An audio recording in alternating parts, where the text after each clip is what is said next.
Okay, so basically, yeah, I listen to the Rich Allen Show a lot, especially since 2020, because it really was a big deal in my life. The whole thing that happened in 2020.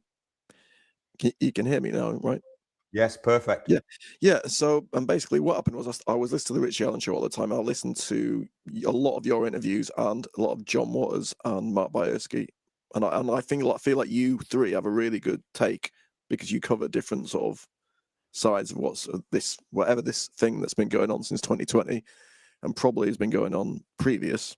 But Mm. 2020, what that changed in my life was it was like an aha moment of, oh right, the left and right thing is actually an illusion, and we're being governed on a global level. That was like, I Yes, mean, I can't see why people can't see that, because that, you know, that was like an obvious thing. It was like they were trying to make it that's the obvious. key It's like, point, Tommy. That you've just hit the nail on the head of what the whole thing's about. They keep going from right to left. They always fall for the stated goals, not the real goals. And mhm. once you tell them that the solution is in their own town hall, it's not in Davos, it's not at Bilderberg, it's there in front of them, they seem to run a mile, and I've never really understood why. What do you mean they run a mile? Who's running a mile? People who you tell, 99.9% of the public. Right. So it's like, what can we do about this then? Uh, Well, uh, all the answers are in my archive. Everything that you need to do about it is in the archive. And also, the point is that it's about individual responsibility. Collectivism is finished. You have to mhm, take absolute responsibility for your own actions. And if that happens and people start doing it and stop relying on gurus and internet wafflers and what is being told to them through all media, then they might have a chance of turning things around. I tried it for 15 years and it was not received because everything that we did in court, everything that we did global to local worked. So all the solutions are in that archive. There's even shows called The Solution. So that is the mhm. solution. I've done it. But the solution is on an individual level because mass movements achieve nothing. Mass movements. You mean like the freedom movement? That's and the What anti-lockdown freedom movement. movement are you talking about? Which one? Um. Uh. Well, I mean, I guess when I might talk about the anti-lockdown movement, but I Yeah, I really that got was steered from the start. That was just steered by gatekeepers from the start. yeah, yeah. I mean, after a couple of years, Hmm. I started to wake up to that. It was a mixture of listening to, Rich Ellen show people, but then also, it was after I had that experience with Jam for Freedom, who I think you know as well, Yeah. and it was just a very strange experience. And then afterwards, I thought that he might be a guy, along with probably dozens of others, who are like part of what you were talking about in your interviews, where it's almost like Absolutely. undercover Absolutely. shills or And something. well, let's not use that word. Let's just use useful idiots or gatekeepers because this it's interesting actually because I've got incredibly cynical about the people who are in the alternative media because they when I gave them the news about how they could change things, they didn't take it on board at all. And this is what I never really understand, that the solution's really simple. When COVID hit, I knew exactly what to do because I'd read the documents that prefaced it. So it was great that you woke up through that and other people did, but that was been and gone. And Hmm. the next crisis is always around the corner. But the Hmm. thing is that it's how you deal with it on an individual level because all of these movements, Britain is one of the most steered and infiltrated countries in the world. Uh-huh. And I found Really? that out. Yes, I've been at the receiving end of a lot of stuff, and I've been doing it a long time. So the people who talk about these ways of collectivizing people, it's never worked like that because I was involved with people about 20 years ago. It was a small group, and we went into courts We dealt with councils. I won lots of court cases. The court cases I won were wiped from the registry trust, which means effectively they don't exist, yet I still have all the documents for them. So we found that this was a big problem, and the corruption in the courts in Britain is absolute. So you cannot go back into the broken system for remedy. So what do? Well, you start thinking and you start learning. And that is the key, really. Talking about things endlessly achieves nothing. Only actions mean anything. And I think that's really important. I'm trying to be inspiring here, by the way, because it's like, to me, as sort of a kick up the arse often helps, you know. And so what do you think people can do over the next 5-10 years? I mean, I know you said it's in the archive, but what is the... Well, what do you mean, what do they do? I mean, we're all living on a planet. Live in real time, live in the moment, and react accordingly to what's going on around you. That's all, really. But you have to have certain knowledge to do that. For instance, these idiots who go on these Tommy Robinson marches, they're being completely steered. And during the time of the 13 to 1400s in Britain, he would have been hung off a lamppost for what he's done. Yet now nobody calls it out, or very few. So when you get someone who's working for a foreign power and working as an agent for them and leading people in the so-called patriot movement for a third party that has well, it has its own agenda, which has nothing to do with people in Britain. So these things are very, very simple. And governance is very simple. People are governed very simply. And the system of moods caters for all. So if you want a bit of freedom movement, get your placards, go out onto the street. Nothing's going to change through that. Things only change individually. It's like those Tommy Robinson marches. They've been going on for over 10 years. Do those people who congregate and get drunk for the day, do they ever actually think about what their responsibilities are? That's the question, you see. Right then. So, yeah, I mean, I'm not quite sure like what to go over then here, because it's like, say like in 2020 when it happened, how did you like process that at the time? Did you immediately think, oh, I need to leave the country, or how did you like... 11th of March 2020 was when they declared war, and that was when they officially announced it. However, I read a document and did several shows on it beforehand. A document called A Safer Future came out in 2007, talking about exactly that situation. So in other words, countries were going to be brought together through fighting a common enemy, and those who didn't comply would be punished. And that's how it works. So when that happened, I tested everything.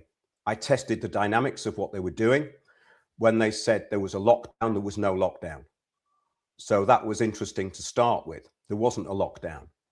There was a perceived idea in the public through the media that they couldn't go out. However, I was in Kent at the time, but I'd been in London for weeks, and I got back to my place on the coast on the 11th of March 2020.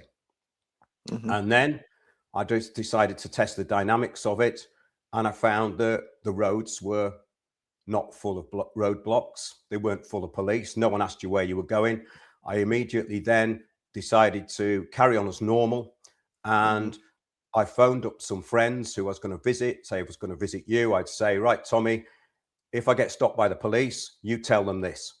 I'm looking at a property, or I'm doing one of the things that you can move about freely for. Right. So I did all that, and no one ever stopped me. I went wherever I want. The roads were really quiet. I remember when it started, Kevin Boyle, who's now deceased, he was really concerned. He was in Croydon, and he said, this is heavy, Mark. This is heavy. They're blocking all the roads. I'm going to see if I can get to you. So we met in Lidl car park, and it was this kind of, it was a comedy moment because the threat of the whole thing kind of disappeared. So we met in little car park. So, I'm in the silver car. I'm in that black one over there. Okay, I'll come over. And it was like all this sort of subterfuge. And then we just sat there and we both thought, well, what now? What now? You know? And it was tested at that level. And I was invited to go abroad, to leave the country, to go to Central Eastern Europe to visit some people. And I ended up doing that. So I got on a plane and I went. And what I found was the hype behind it was all there was, but there were administrative things that had to be dealt with, like the PCR test. You had to get this PCR test, which was a pain, but you could get it. It was difficult. You had to put entrance, you know, that depending on what country you went to, you had to put a lot of stuff down, but none of it was impossible, and the airports were empty. It was a pleasure flying during COVID. Absolute pleasure. So because there was no one there. There's no one on the plane. I went to Asia actually because I had to deal with some business out there, some family and friends, and I got a letter from the embassy to let me in. I just went to the embassy. They said, "Yeah, we'll let you in." But I got to Istanbul airport and they turned me back because nobody had told me that over Christmas this particular country had blocked people, but it wasn't on the internet. So that was a problem. And I had to come back from Istanbul and back to the UK, which was very inconvenient. But I went again and it was all right because the dynamic was constantly changing. So it was a bit inconvenient. But when I was in Turkey, I had to get another PCR test. And I went into this place, this backstreet place, and he says, "Oh, don't worry, it's coming back negative." They all knew it. They all knew it because those PCR tests were done on editable PDFs. So if had any of it been real, that would not have been allowed. Yeah, the So the PCR whole test. thing. Yeah, go on. I was just going to say, I think I heard on the Rich Allen show when it was like it was invented. The guy who invented it said that it's not even meant for testing the virus or whatever. No, But it's even when it's for amplifying in a centrifuge. And the fella who actually invented it, Carrie Mullis, said it wasn't for that sort of diagnosis, but they bought it off I think it was some corporation involved with the WHO, which I can't remember now. It was a long time ago, wasn't it? And a lot of things have happened since. But he sold that PCR test for about $10,000 because it was no good. And then he died, and they just Carrie used that Mullis. PCR test. Yeah, Carrie Mullis. Yeah. So maybe that was suspicious in his death, possibly. It could have been. It could quite easily have been. Yeah, but I think that the short point is that they pulled something which was audacious but full of holes. And once I realized that, the whole thing fell apart. And in other countries, it wasn't as threatening. They had roadblocks up. They had roadblocks and police. But if you did the right thing and thought about it, then you could move about. So it was just adapting to what the rules were. So all you had to do was find out what the criteria was for moving around and fill that. And when I was in that country, I had to go around, to places, and there's roadblocks everywhere. It was actually martial law in one of the places I was in, but we still could get around because I was English. So I'd just be sat on the back of a motorbike, and if at the roadblock, I'd just go, "Oh, I've got to get me documents. I've got to get me documents," and speak to them in English, and they go, "Oh, you better go. Yeah, go. It's fine." So nobody really took it that seriously. Okay. I mean, so it sounds like you were very pragmatic at the time, almost like you've been researching this for a long time. So when it happened, you were like, right, and then you took a sort of Yes, I thought, "Oh, this started. This is it. Right. This is the psychological battle." And once I looked into it, I realized that it was garbage. The whole thing was so badly done, so badly executed, that Mm. I don't think that that could ever be done again. I Oh, really really? don't, because I don't think the global infrastructure is actually there. I think it was a test on many different levels. They Mm. put in a lot of the facial recognition stuff and all the scanners at the airports. I noticed that at one of the airports I went to. They were installing it because no one was flying. But the point was, you could leave your house, you could do what you wanted, you Mm. could drive and you could fly. So there was no Mhm. lockdown. There was no Yeah, lockdown. Yeah. I get you. I guess the Mm, thing that bothered me at the time was because I was living on my own, and when they were pushing the social mm, distancing, so I mm. was it bothered me because I was like, it's making me have more social anxiety, and it's making other people have more social anxiety, Oh, that and was the problem. The public were the problem. yeah, The system was not the problem. The people imposing it were not the problem. The public mm, were the problem. I remember mm, being in a queue and idiots going, give me some room, move away. And a few people were laughing, but it only takes a few idiots to ruin it for everybody. And mm. that was what was going on. But once I got out of Britain, that fell away. Oh, That really? fell away to a great extent, yes. So how fast did you get out of Britain then, when after it happened? Um, I just booked a flight and left. Good for you. Good for you. Yeah, I just booked a flight and I left. I mean, I had to. The PCR thing was a pain because it only lasted. Was it? It's 24 or 48 hours. I can't remember now. Well, I think it had to be done within 24 hours, didn't it? Or Mhm, 48. That's right. But that was still difficult.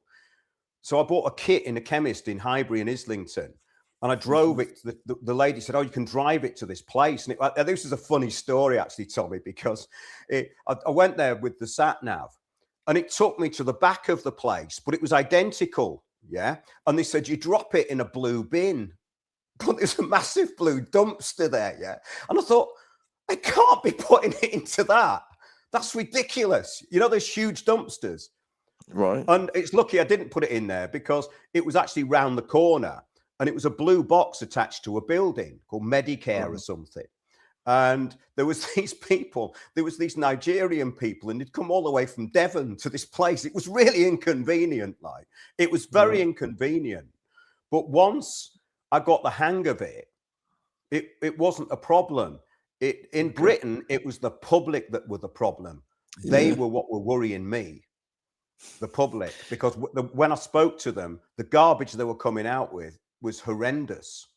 Mm. And I spoke to people in Greece and Turkey. I mean, Mhm. I spent quite a bit of time in Turkey, and some fella, he was saying, "What did you think of COVID?" And I said, "Well, it's advanced globalist agenda, the globalist Mm. agenda." He said, "I think it was a scam." I said, "Correct." Mm. So I think people who weren't involved too much in the system and didn't trust the system pretty much Mhm. knew from the start what it was about, because in Central Eastern Europe, people did not get that vaccine. It's just a fact. Oh. They didn't get it. And the doctors were allowing them to get the certificate without taking the vaccine. Oh, really? What, So you they talk just about paid for the Bulgaria and certificate. Turkey? Yeah, and other countries as well. There was other countries doing that as well. So yeah, it's I think that a lot of the world didn't take it that seriously. Okay. I mean, in hindsight, I wish Mm, I would have done. I mean, if I could go back in time, I would have probably, because I was living in Leeds, right? And yes. I was paying rent on a flat, and I just moved in there in 2020, thinking, I don't know, kind of thinking it was gonna be over. And then when it continued and continued and continued, I was like, I fucking hate Leeds. Like, I hate the masks. I hate going out in Leeds, and like, I don't want to talk to anyone of these dickheads who are like That was the basically just problem, going. Tommy. That was the public. The public were the Mm, problem. It wasn't the globalists, it was the public. And right. that's the whole point of this community system. Mm, All the useful communitarianism. idiots and the Jobsworths really get off on it. I mean, and wasn't it strange because you could go to one pub and it'd say you've got to scan your phone, you've got to do this and all that, and the other pub would just let you in. It didn't make it. We did that in London. So Yeah. the fella, he had one of those heat camera things. He said, it's not on. You know what I mean? So it really sorted out the free thinkers. It was the fork in the road. So the Mm, people who had a bit of a brain and got it just carried on as normal. And the other mhm, people, they took everything. They took the shot, they took the whole thing seriously. And then of course they knew deep down that they'd been duped, but they couldn't say anything. It was a big psychological operation. And definitely. that's the problem, I think. It wasn't what the globalists were doing. I wasn't worried Mm. about that at all. I was worried about the public. Yeah, the thing is, right, Mm, I know a lot of people that I know. I've got friends who I would consider just like me. They're very smart, right? I mean, I'm not saying I'm very smart, but what I mean is yeah, I I've get got you. friends Yeah. who I would consider as smart as me, right? Who went along with it, right? So what I'm Mm. saying is, I don't think they're stupid, and I don't think they even think they've I been don't think duped. it's nothing to do with that. It's a different type of intelligence because people who were highly educated all fell for it. Whereas the people that I met were basically like farmers and people who had little restaurants. They didn't fall for it. They Hmm. didn't fall for it. So the academic world and people who were part of the system, that was the danger. The people who are part of the system, who uphold the system, who will shop you, who will stop you from doing things, they were the problem. The administration wasn't a problem at all. It was inconvenient, but it wasn't a problem. I think people Mm, say if you've been reading papers like the Guardian newspaper or watching the BBC for a long, long, long time, so since you were mhm, like a baby or very young, mm. it's almost like you just think that well they're telling the truth because why wouldn't they be telling the truth? Like why wouldn't the Guardian newspaper be telling the truth? I don't understand why they Well, wouldn't. That's where a lot of the confusion comes well, in. I know why it wouldn't be telling the truth, but I mean, the people who read the Guardian, the people who say who now read the Guardian and the Telegraph are utter retards because what they put out is retarded. It's nonsense and it's just propaganda. So if you've got an idea of what propaganda is and you've done your homework, then you should be able to see through that. I know Hmm. it's interesting because I've met some people recently and they did take it seriously, but in actual fact, they're not dogmatic about it. They listened very carefully to what me and another person was saying. This other fellow who's traveled around a lot. It's interesting, but of course, you're going to get the people who uphold the system and whose lives revolve around belief in a system. They are going to uphold it and they're going to enforce it on you. Hmm. So if you went down to the Guardian headquarters in 2020 Mhm, April and you went to the mhm. offices and you walked around, do you think what percentage of these people do you think believing on what 100% of them. That's why they that work for the so Guardian. so they Mm. work for the Guardian because they believe it? It's like they're all Yeah, because the standards of journalism have gone through the floor. I brought down Crime Stoppers in 2017. I wrote an email to Lord Ashcroft because there's people on Crime Stoppers who shouldn't be on there.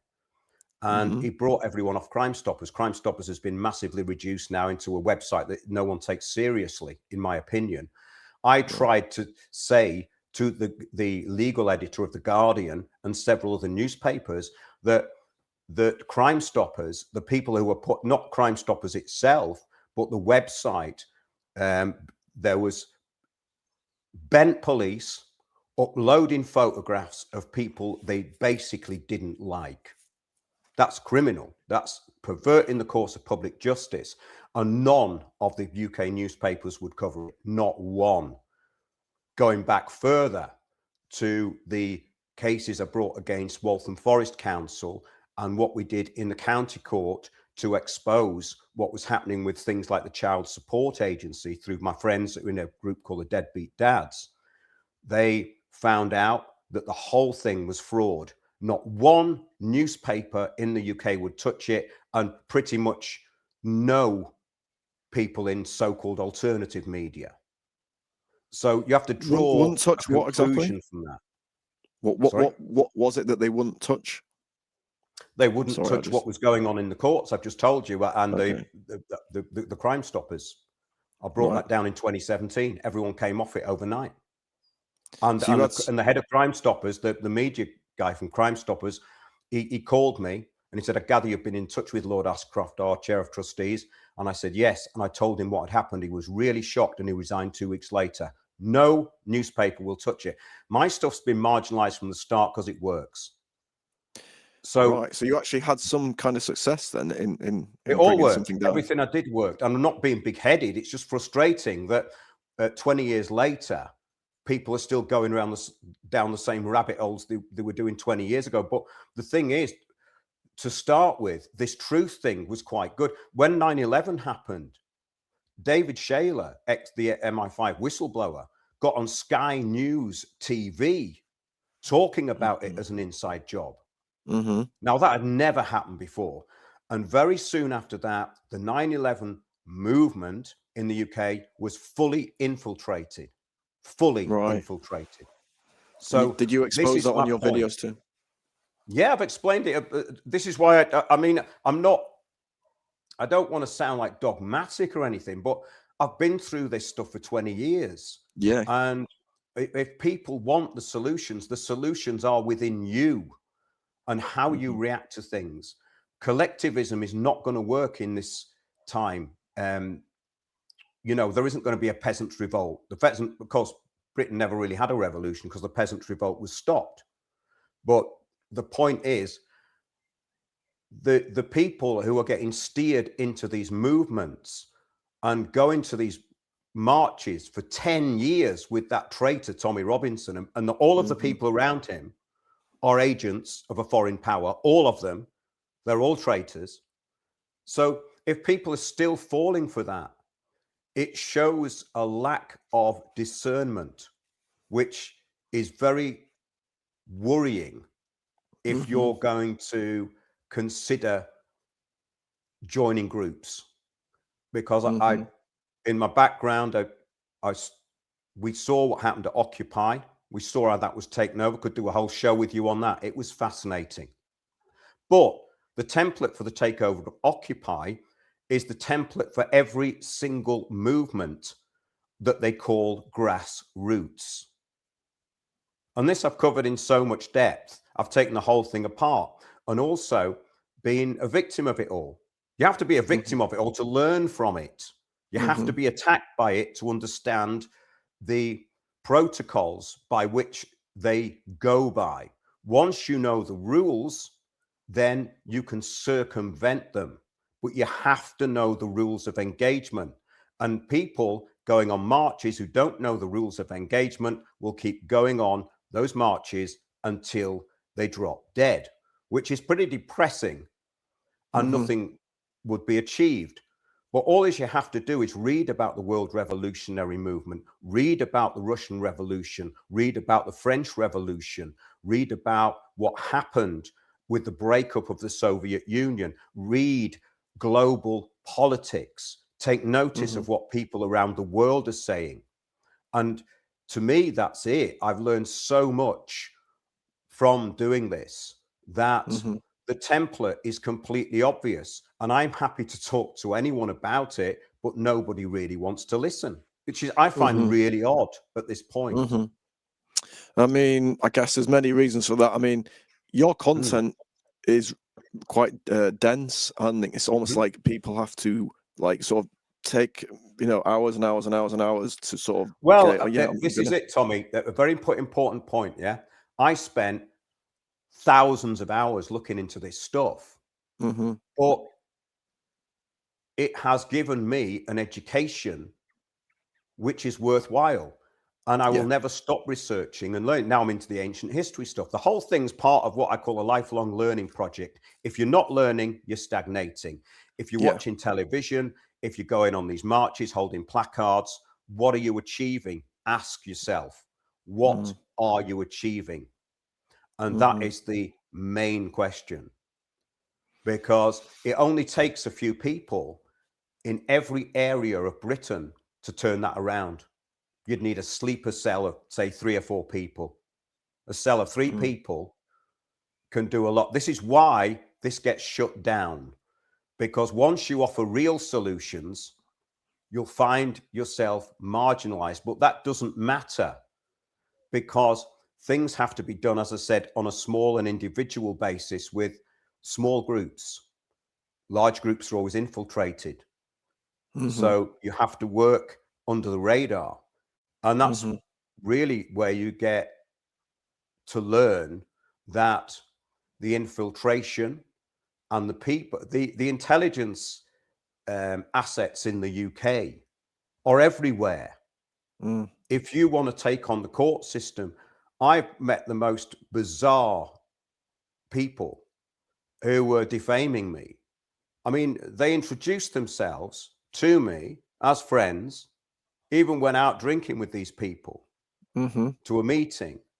They came to one of my meetings. I found out that there was a website that was defaming me because of what we'd done in the courts. And it was run by these two who had, Wow. I looked up who owned their website, looked the company up, and it was them. And you went for a They drink owned with the them and everything? company that was defaming me on the internet. So I said, take it all down. It's defamation. Never heard from them again. But the point is that if people are too trusting, you see, this is the point. They trust these figures who come up to lead them. Well, where did they come from? Why and where are they leading you? Where did they come from and where are they leading you? Is the question in the UK.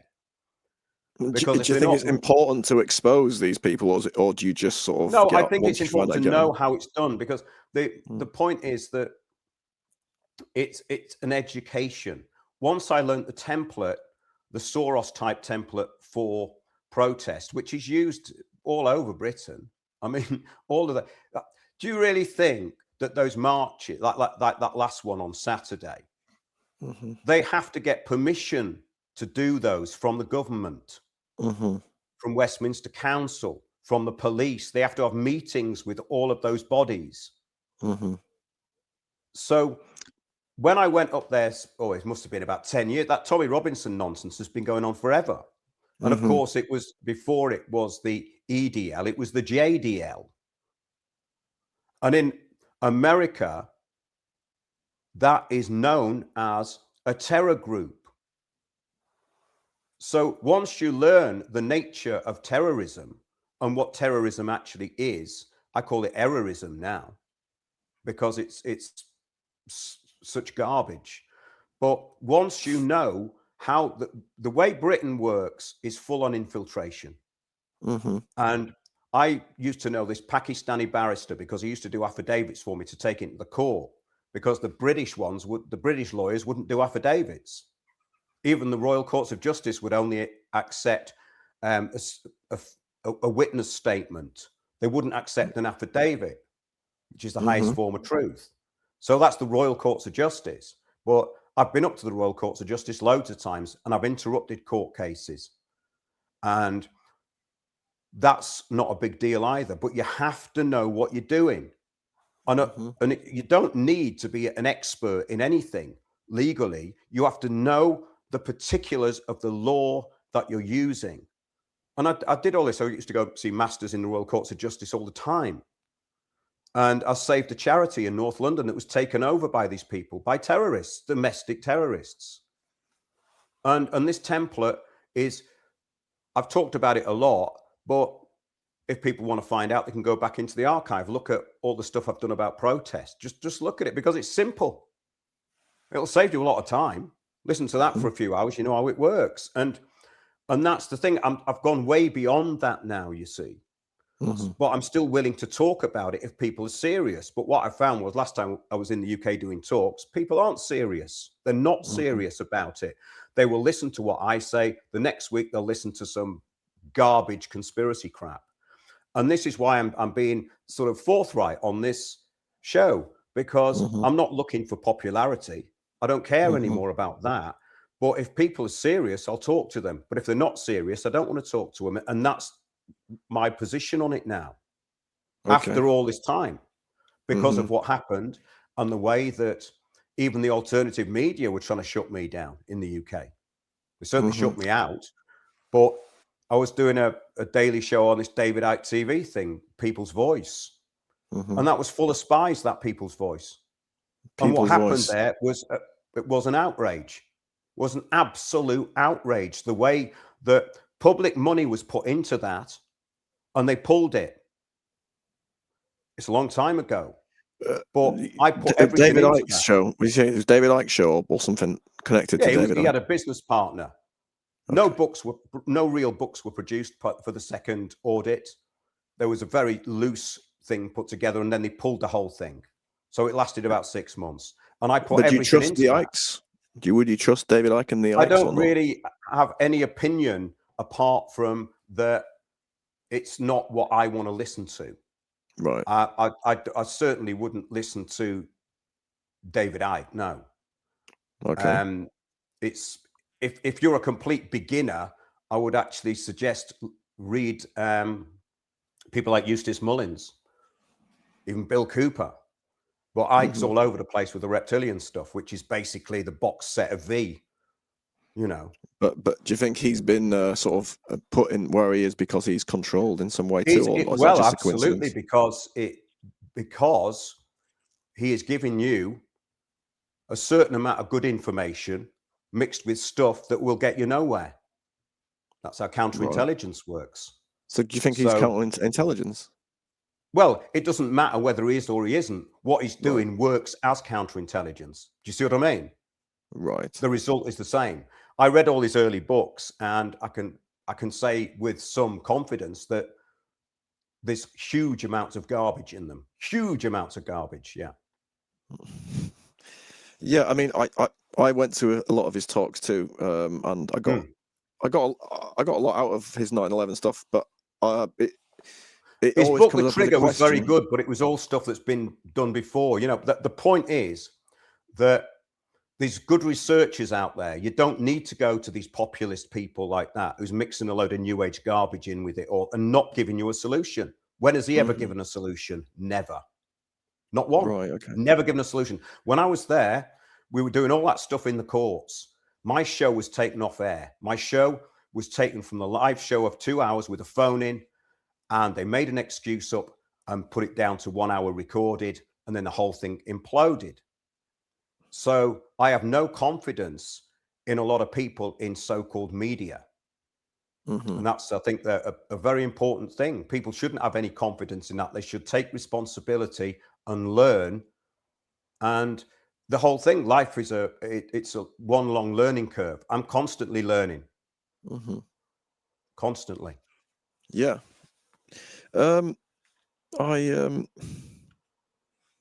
I was gonna say I'm in York at the moment, yeah. York. And York, it's in Yorkshire, obviously. And Yeah, well, York is a very, very interesting place. It was, according to Comins Beaumont, York was Babylon. And if that's a really interesting subject. That's a really interesting subject, the Shattered Isles. But York, yeah, good King Athelstan, 925 AD, he founded the York Rite, I think. It was founded in York, wasn't it? Not the Scottish Rite, of course, which is the Kabbalistic one. I didn't know that, but Yeah, I know that the Vikings were here and they have city walls and stuff. Oh, yeah. But like I was walking through town today, right? And for the first time, I saw this guy there, and he looked like a military guy, and it said on his uniform "Street Ranger," right? Yeah, the And private company. Yeah. he just looked a bit like, I don't know, like some New World Order, like. Well, they are, because these are the he looked useful military. idiots. These are the ones who'll say, "Put your mask on." These are the ones who'll say, "Did you drop that cigarette end?" They're on a lot of them are on a scheme where they have to nick a certain amount of people a day. That's why they got into trouble with it. I mean, 10 years ago, when I was on that People's Voice, we did one about the dog poo police. A woman came on, and it wasn't her dog who'd pooed, but she got a fine. She got blamed for someone else's dog. And apart from doing a DNA test or something, she couldn't prove. But it was, and these people are officious, but they have no real power. Well, that doesn't mean you go and deal like these auditors, you know, but you have to know your rights. But my friend went to court over those people because they said his son dropped a cigarette end and he didn't. And also, if you pick the cigarette end up, then they can't do anything. And they say that they can. So yeah, those sound like the same sort of thing, but that's been around a long time, because traffic wardens were given the power to go into courts to be certified as certified by as bailiffs by the court. Traffic wardens, because they changed the name, didn't they? They became officers. But this is all private, and the thing is, the crossover between the public and the private stuff, the British police are incredibly corrupt. There are so many innocent people in Britain who are locked up, and it's like a lottery. The lawyers go, well, that's just the way it goes. Look at Lucy Letby, completely innocent. Look at Okay. Malkinson, that fella. And I've known people who have been innocent, have got put in prison. And when I see what the Kent police have done, I think the Kent are probably worse than Essex. Essex are pretty bad, but Kent are absolutely appalling. And I've got that from many witnesses. So when you've got a police force that is basically a bunch of criminals, and then you've got these private idiots walking around as well, you have to kind of know what you're dealing with, because the thing is that you're a target. You're a target for these people. So it's like knowing when to hold them, knowing when to fold them, really, with all this for me. Like choosing your battles, you know, because I got involved in, you know, like when you get wronged, balancing the books. I went to extreme lengths, to bankruptcy and all sorts, just to test out the whole system. So I do know how it works. And I took, like, there was a bailiff company called JBW Group. I put that they were overcharging with the fees. We found out that a lot of the stuff they were doing wasn't legal. So I put an article up on landofthefree.co.uk, which you can go back to in the Wayback Machine. And I said, JBW Group equals highway robbery. And the tagline was, don't pay these thieves. And it came up under their website, first one. That's when the internet wasn't as controlled. They got a top City of London lawyer, city law firm lawyer, onto me, threatening me with a 100-page document. And I went to my friend who's a barrister to get a commercial affidavit done. And he said, you don't have to do all this, you know, because what you've done isn't defamation. I said, I know it's not defamation, but it's going to cost them, innit? He said, well, to look at what you've done for a company, it's going to cost them 10 grand. I said, that's what I want. I'm balancing the books. They've said that I've caused them a loss, and they're asking for $1,000 up front. They want to see me in court. It was a threat. It wouldn't have happened. Couldn't have happened. And and that is how, as Malcolm would say, common law Malcolm would say, winning. That's it. That's it, you see. And I went to enormous lengths to go against these people. I was cutting clamps off my car every week. They put Mobilidium ones on, and I got them. We got them off with a pair of bolt cutters as well. But that was it. But what happened was so funny, cat and mouse stuff. It was inconvenient, but you realize that if you're shrewd and these people aren't adhering to the law, then you balance the books. And I learned so much from doing all that, but it was such a long time ago now. This was like 2006, 2007. So it's 20 years ago. That's why I don't want to sound blasé about it, but the solutions, I've been through them a lot of times, you know, and specific shows on solutions would be good.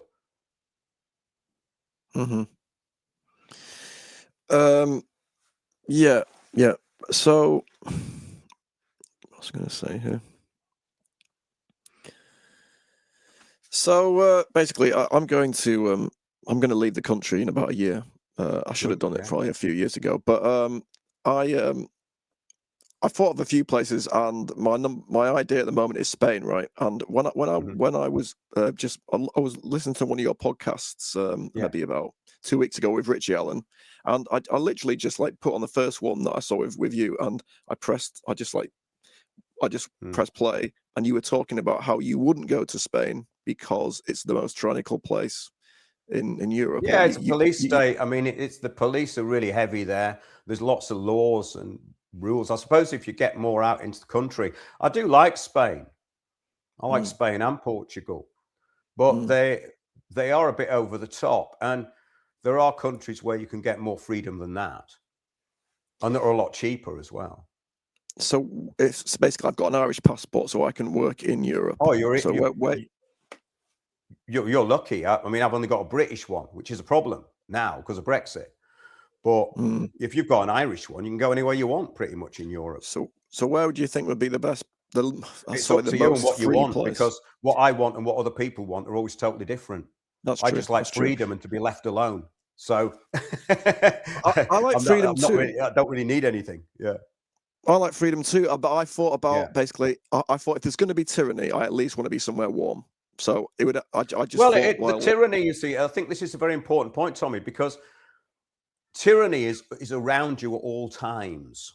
mm, And it depends whether you engage with it or not. And if you engage, then make it to your own advantage.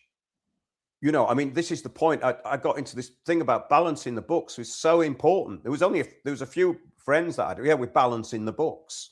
Basically, if you think that there is a loss, that's because as according to my logic, the British government owe me millions, and it's not because I'm some kind of parasite. It's because that I was derided and basically attacked all over the internet, threats and everything, and it all went through the judicial system.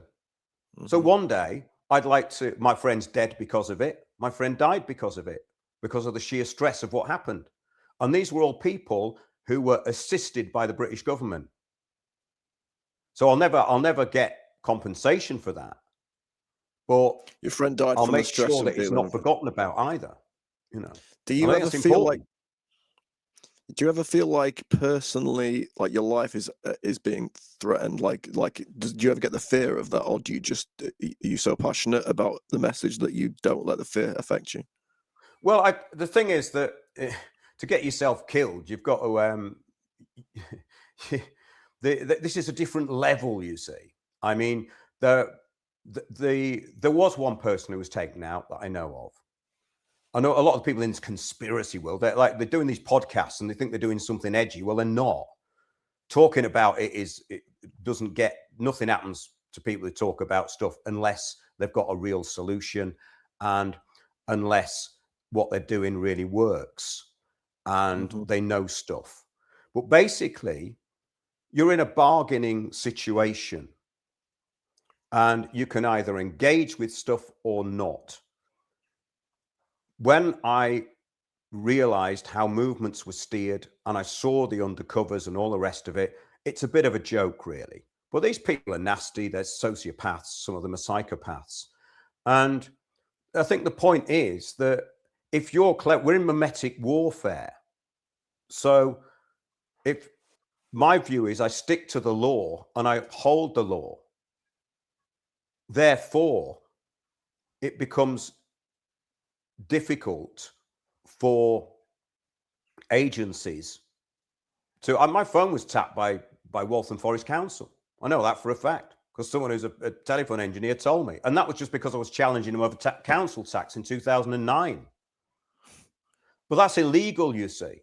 They're not. They shouldn't be allowed to tap phones like that. Uh-huh. But this is the point that people they're looking often in the wrong places for the solution. The solution is first of all in the way you react to the problem.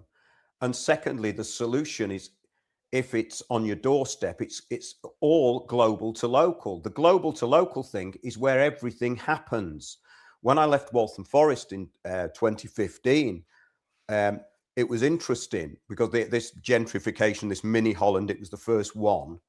And I knew they were going to close all the roads down. They brought all the yuppies in. There was loads of change agents there. There, people getting shouted down, people getting kicked out. 400,000 people were located out of London through Savills Complete Streets and all these things that happened. I reported on all of this in 2014, 2015. So that implementation is already there. Whether you join in with it or not is up to you. If you don't want to do it, you don't have to do it. That's the point. You can live off grid. You can do what you want to do, but you have to know the rules of engagement. If you don't know the rules of engagement, you'll get your fingers burned. But that's a good thing, because then you'll learn how to get around that. And it was like the COVID thing, you know, once you knew how to get around it and what it wasn't a problem. It was inconvenient, but it wasn't really a problem. As I said, it was the public that were the problem, and the public are always the problem. The brainwashed public are much more dangerous than a government. And that is, I think, a very key point. Right. Okay. And you know, when you were saying like you can get around it because, say, something is not lawful, Hmm. can they not change the actual laws so that the laws are just No, they can't change statute and law. But when a law is written down, even case law is not a good thing. But I've been taken to court by barristers who've quoted the wrong case law. All you have to do is say, well, this case law does not apply to this case. And that happened in a court case with Waltham Forest, because a lot of the time, the people who are imposing stuff where it's to do with money and county courts, they're not very thorough about what they're doing. I learned this years ago when I had problems with landlords. That somebody I was in conflict with in a property, and it went on for years. And in the end, I said, "Have you had enough of this yet?" And he said, "Yeah." I said, "Should we stop doing it then?" And he said, "Yeah." But I learned so much about the county court through that, because that was a long time ago. But just to be competent is such an important thing. And if you listen to people who are spouting all this common law, this so-called common law, it's not really common law, but the common law applies to everything. The common law is underpins all statute. It underpins everything. And the common law is where there is a solution. But the solution is by knowing what the flaws in their system are. Because for a long time, or not a long time, but for a long time, not in my case, I cottoned on to it pretty quick. But I did a lot of that stuff where you're not the legal fiction, yeah. But the point is, that's really helpful, because you're not the legal fiction, but you have to drive that yourself. So, for instance, if you know certain points of law as far as owning property goes, then you don't put it in your own name. I mean, this is what the so-called elites have been doing for 100 years. So why wouldn't the public do it? You know, it's like they've made trust law very difficult now. They've made it very difficult with trusts. But 10 years ago, it wasn't as difficult. And you could go into a court and use a lot of that stuff. But what I think that the problem with the judicial system is it's incredibly corrupt. So avoid anything to do with that, especially criminal, because the police railroad court cases in, and before you know it, your defense has gone, even in a case which shouldn't have got to court. I've seen it, cases where prosecution witnesses completely contradict each other. I mean, completely.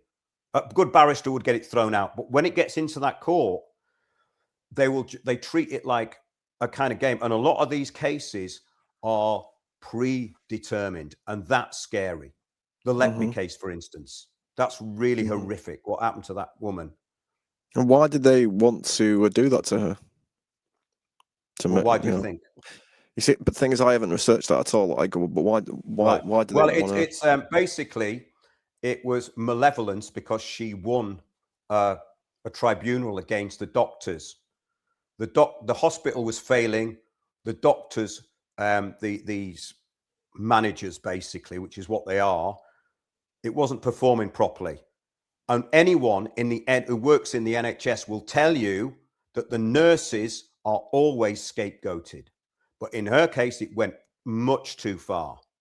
But the Hmm. malevolence within the police and the judicial system was upholding what they call the common good. In other words, it's not good for the public to think that their babies are going to die through bad care in hospital, which is what happened.